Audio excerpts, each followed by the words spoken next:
This is your trigger warning. Mentions of suicide, violence, mental illness, and abuse are prevalent throughout the video.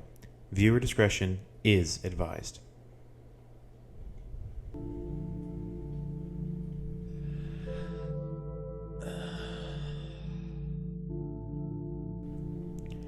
Have you ever hyperfixated on a piece of horror media that actually scared you? Where each individual detail simultaneously disturbs you and interests you all the same? Silent Hill 2 has been scratching that weird itch in my brain for a few weeks now, and I can confidently say it is now one of my favorite games of all time. Now, my experiences with the franchise up until this point have been somewhat out of order, let's say. I played Silent Hill Downpour as a kid, and I liked it? A hot take, I'm sure, as many people really do not enjoy that game whatsoever, but it left an impression on me for sure. However, not to the same level that Silent Hill 2 did just recently. I'll admit, it took me a while to get to it because I really wanted to play it on the original hardware. But being a poor university student is not for the faint of heart, and at over $300 Canadian per copy, I ended up caving and bought the HD collection for my Xbox. Okay, listen, it really wasn't that bad, okay? Y'all need to stop being pessimistic about what is essentially somebody's hobby. Anyway, I didn't notice anything super clunky or bad during my playthrough. I played with the original voices, as I heard the redub was somehow worse. It looked pretty good for being a port of a PlayStation 2 game emulated on an 8th generation console. Anyway, with that out of the way, let us break down why I found this game so interesting and why I think you should play it, including, but not limited to, atmosphere, subtext, and gameplay. Now, all this to say, I'm not really giving off any new information here about the game, but rather I'm presenting it to you in the way that I experienced it, and why it matters almost a quarter of a century later.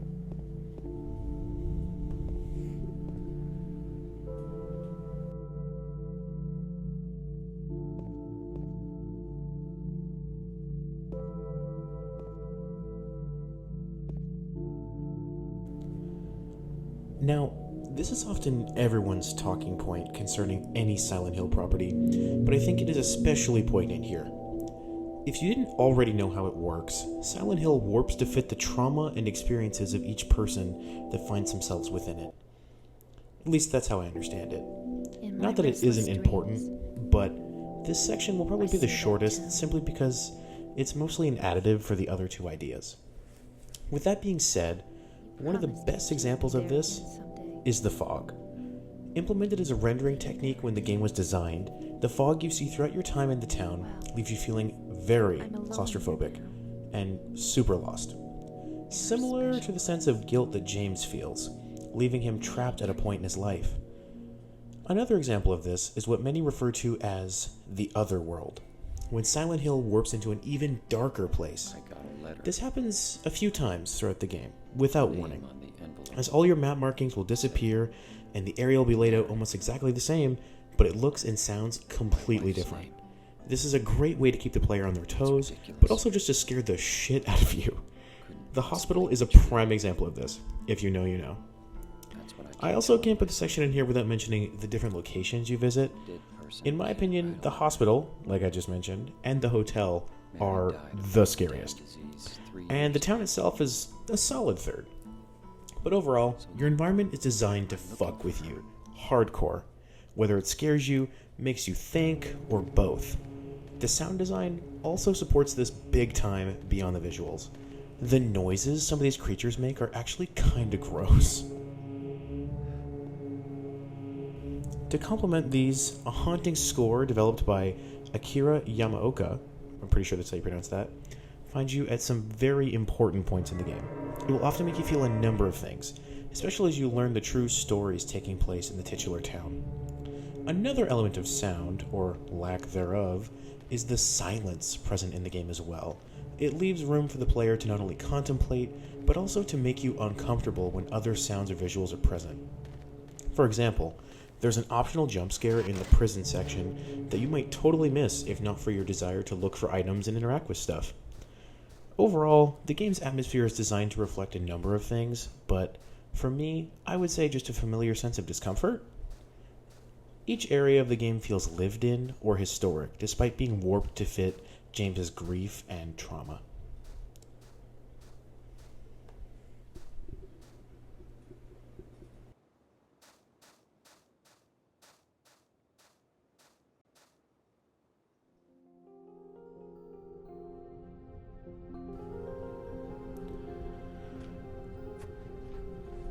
Okay, now for the most discussed element of this game in particular, the subtext.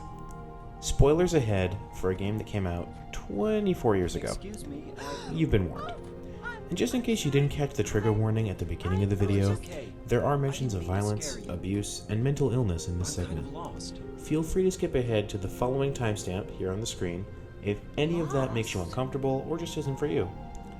It'll take you to the next section of the video where the discussion won't be nearly as in-depth or triggering. Yeah. Final warning. It's hard to 3, see with this fog, but 2, there's only 1. the one road. You can't miss Okay, for those of you staying, let us discuss. But Like I mentioned earlier, the aspect of the town shifting to match one's trauma or experience is a crucial aspect to what James comes across. this, As you explore the town, you start to get the feeling that something just there's something isn't right. wrong with it. Whether it's the weird creatures Hard to explain. or the fact that James is looking for a dead woman. Maybe I won't claim to know or understand every aspect of the game, fog solely because it's so detailed and very lengthy, but I will definitely share my interpretation.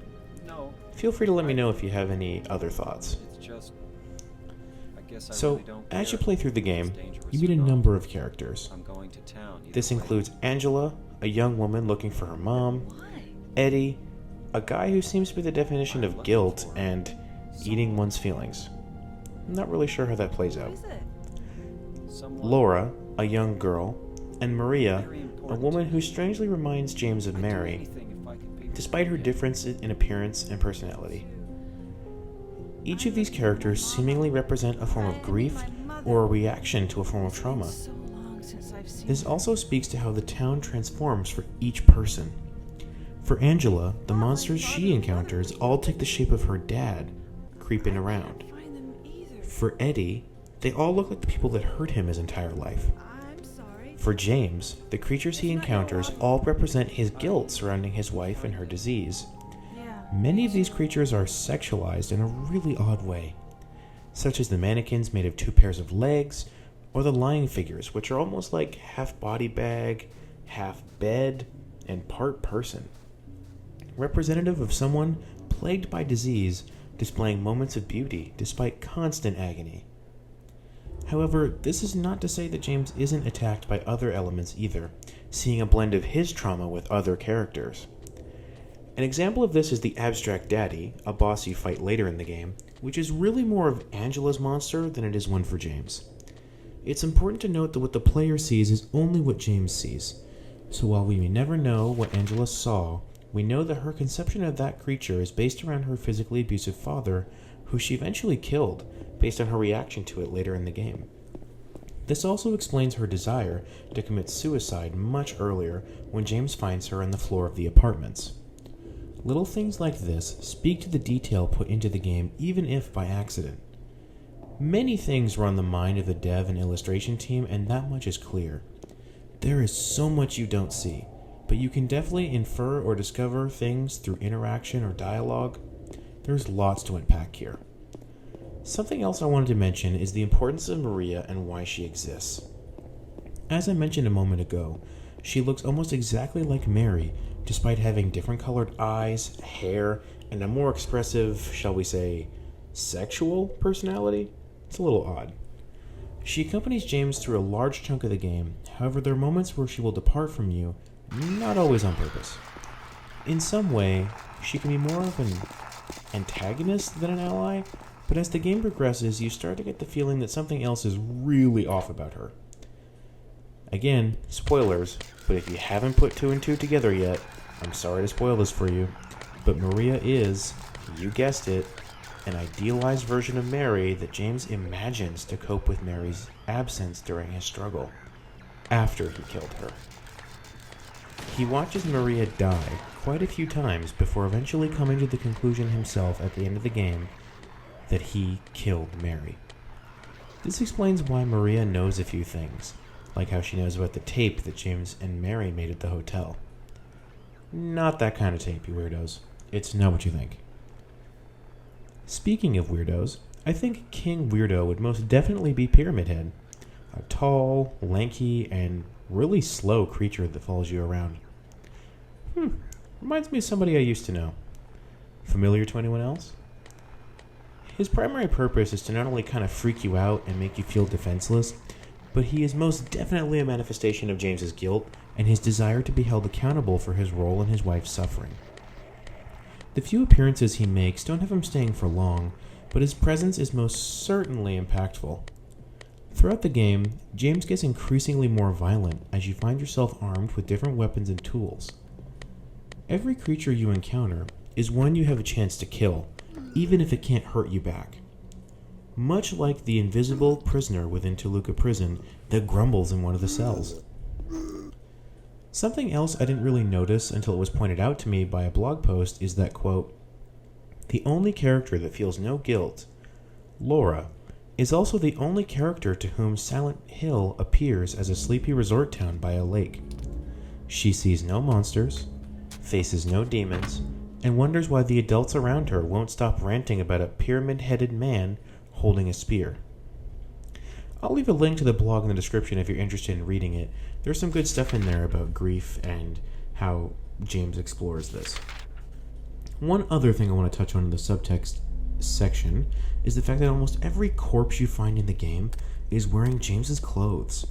Super creepy, but also super fucked up to think about the fact that James is stuck here, reliving his own personal hell until he's able to move on from Mary's death. In the apartments, you seem to find one that blew his own brains out. Gross. It's detail and subtext like this that makes the game appealing, and to me, super cool conceptually. Each building, character, and creature all have lore behind them, and this is probably the biggest reason why it interests me. Everything within Silent Hill is connected, and for good reason.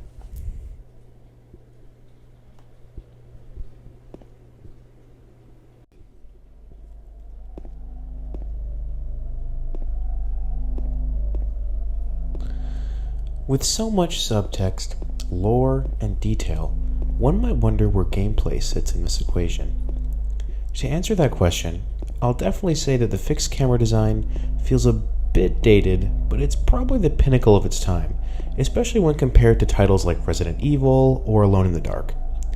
This game predates me by about 4 years, but it still has a cult following that encouraged me to revisit it, especially in the wake of the remake from last year. As I mentioned in the previous segment, violence is a big part of the gameplay. You can kill almost every creature you encounter if you really want to. Something that will definitely have an effect on that, though, is the limited amount of resources you get a hold of. While there are a lot of bullets, health packs, and energy drinks lying around, you definitely need to look thoroughly to find them, even if you don't obtain them as a reward for combat. I'm James. Something else is the detection mechanics. Most creatures will seek you out automatically, however, you can prepare yourself better by using the small radio James acquires at the beginning of the game. It will emit a static noise when enemies are near.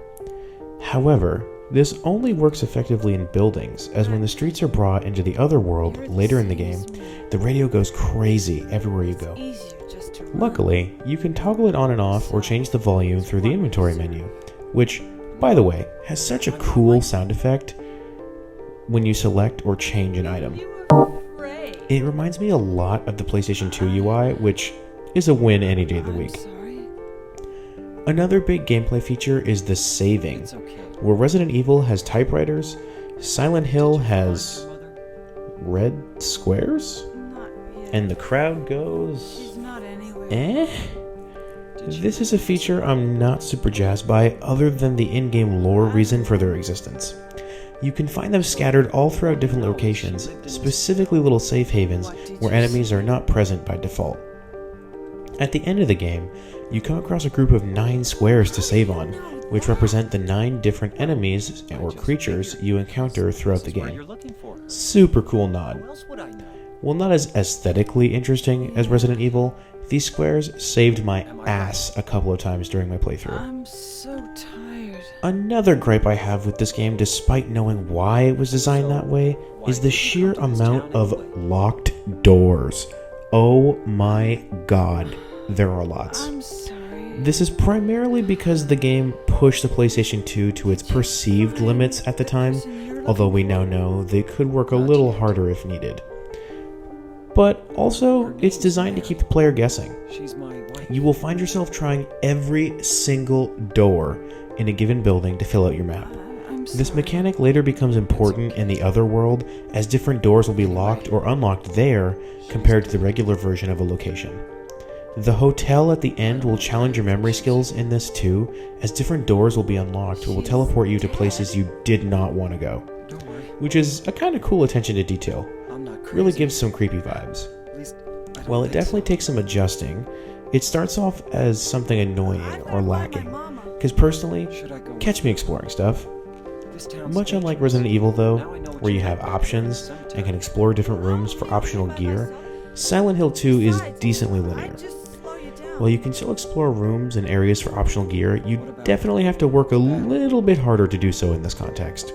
The game will be happy to tell you that, you can't go in there, loser, have fun fighting around the other hallway full of scary monsters. And then the player just replies, yes, dear, as if you aren't sucked into the story by now.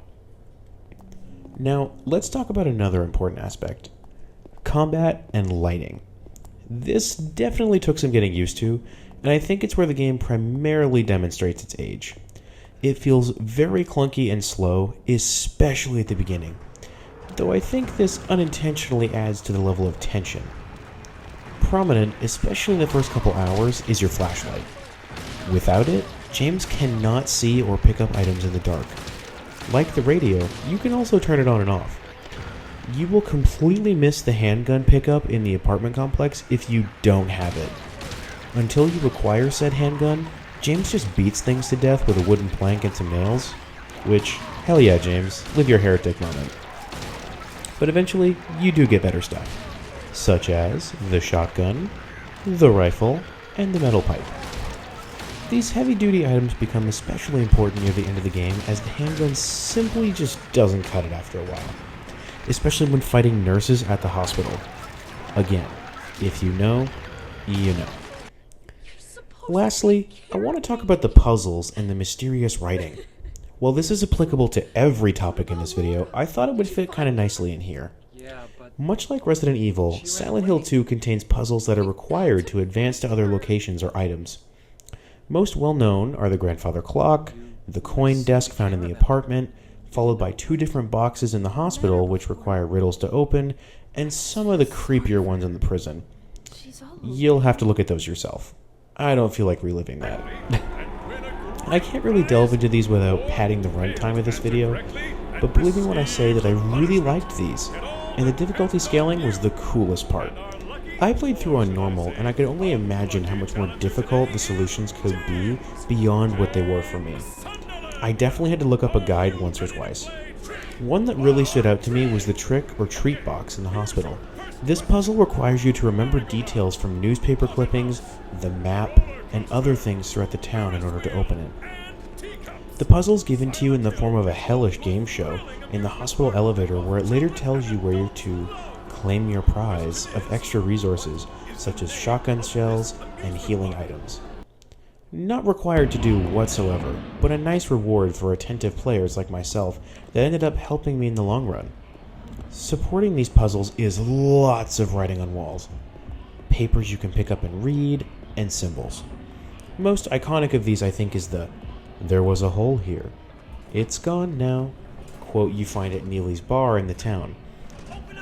Another thing to note about that though, is that if you revisit the location later, even more creepy text shows up telling James, "If you really want to see Mary again, James, you should just die. But you might be heading to a different place than Mary, James." Which, yikes. But also super cool that some locations offer new information or things to interact with in different ways.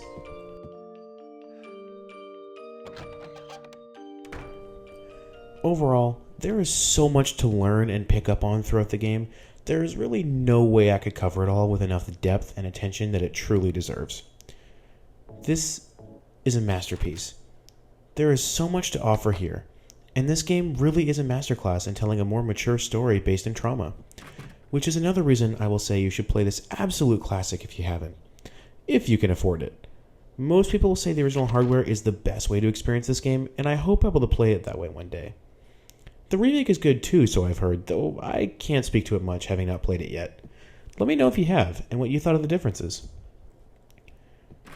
Thanks for watching this video all the way through. I hope you enjoyed my little video yap about Silent Hill 2. Feel free to subscribe, and stick around for more info dumps like this one. Let me know if you think I should play the third game. I have some other things in the works also that I hope you'll like. Until next time.